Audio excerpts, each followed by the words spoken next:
Good morning, welcome to day 9. I think it's day 9. They start to blend together after a while. But this is going to be our first full day in Egypt. We're on Mount Sinai. In fact, we're right at the foot of Mount Sinai now. Everybody's out taking pictures of the golden calf, or what looks like a golden calf that's in the rocks. I'll take a picture of it for you.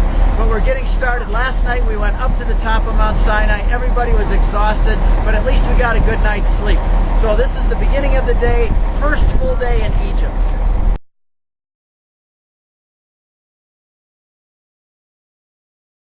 What did you think about going up the mountain? It was probably the highlight of this whole adventure. It was so exciting, but it was so hard. We were partners, encouraging one another. That's how we made it. It was a wonderful adventure. Yeah, we got back and way after dark. Way after dark. The stars and the Milky Way were like nowhere else on Earth. Yeah. Well, I'm glad you enjoyed it. We did. We did. Here are 4 of the brave, hardy souls who spent the night on the top of Mount Sinai and woke up for the sunrise. How'd it go? It went great.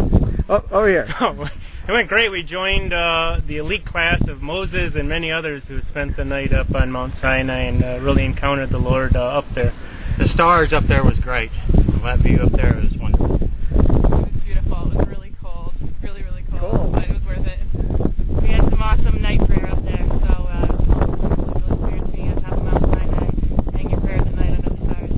some people are saying this was the highlight of their trip so far, is coming to Mount Sinai in this crazy wild adventure. Thanks. Glad you had a good time.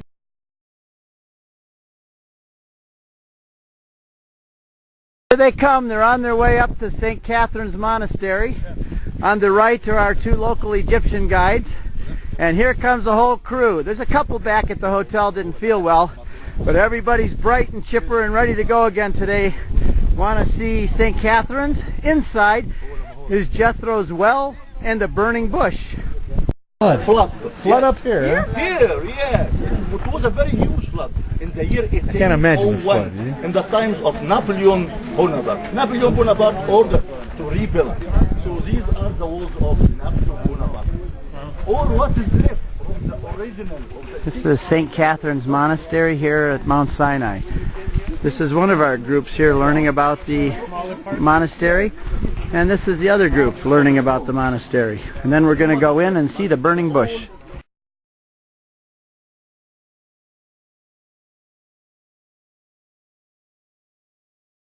I was just able to touch these rosaries to the relics of St. Catherine right inside the basilica, and then they took them in and touched these rosaries to the original doors of the original church. That's where the burning bush originally was, yeah. Yes. Okay.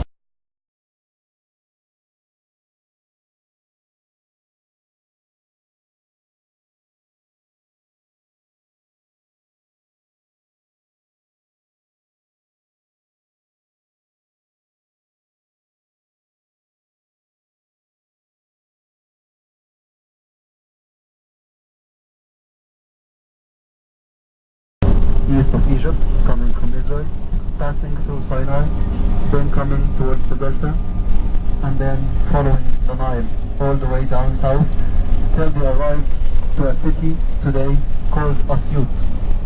We're on our way to Cairo. When they reached This is our other bus in front of us and our guide. the angel appeared again to Saint Joseph and told him that Herod died, so they could come home safely.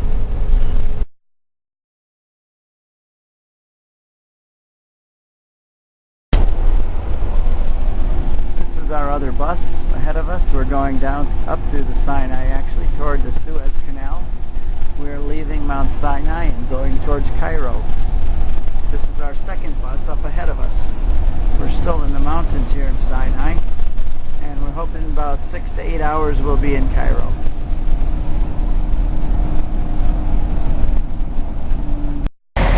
We're all getting off the bus for a moment. This is Wadi Firon. It's the place where the manna first fell for the children of Israel, out here in the wilderness.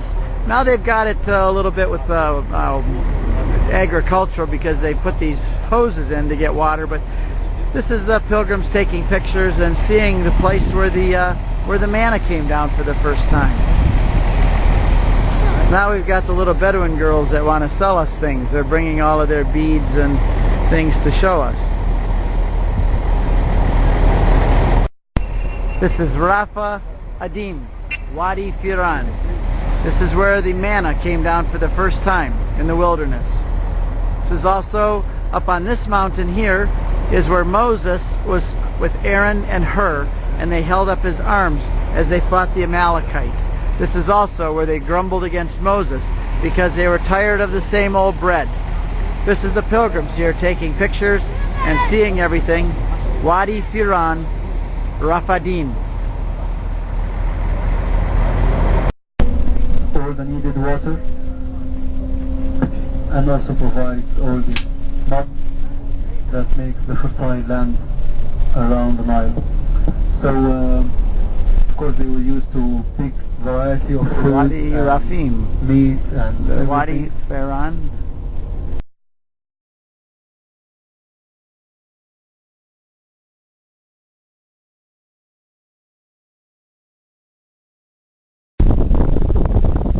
We just arrived at the Springs of Mara. This is the place where the Israelites grumbled because they didn't have any water.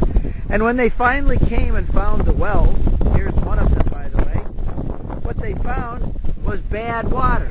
It's just as bad today as it was back then. And they were thirsty and they grumbled against God. So Moses threw a branch in the water and it became sweet. So we stopped here with the pilgrims today so they could see the Springs of Mara. And it's even mentioned, by the way, in the New Testament as an example of how we're to trust God and not to grumble against Him.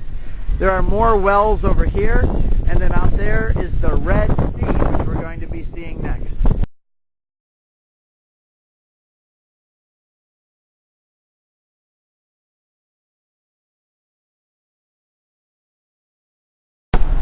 This is the long, monotonous part of the ride to Cairo. We're just kind of coming up the top of the Sinai Peninsula now. Pretty much nondescript landscape for about an hour here. And the bus in front of us is Father Fraser's bus. We're on Father Burr's bus.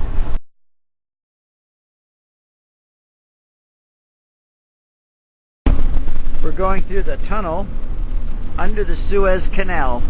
We've just left Asia. We're now entering the continent of Africa. Okay, we're now at the Oasis Hotel. We have arrived. We're eating dinner out here on the deck. Here's some of our group here eating, and the others eating here. There's some more and more. It's a great place, very nice, comfortable rooms, beautiful restaurant, and inside here, there's a few more of our pilgrims. Father Bernie's here. And there's the buffet line. Very nice. So everybody's here in Cairo. We're all settled into our hotel 5 minutes away from the pyramids. We're going to go crash into bed as soon as we're done eating here. Good night to everyone.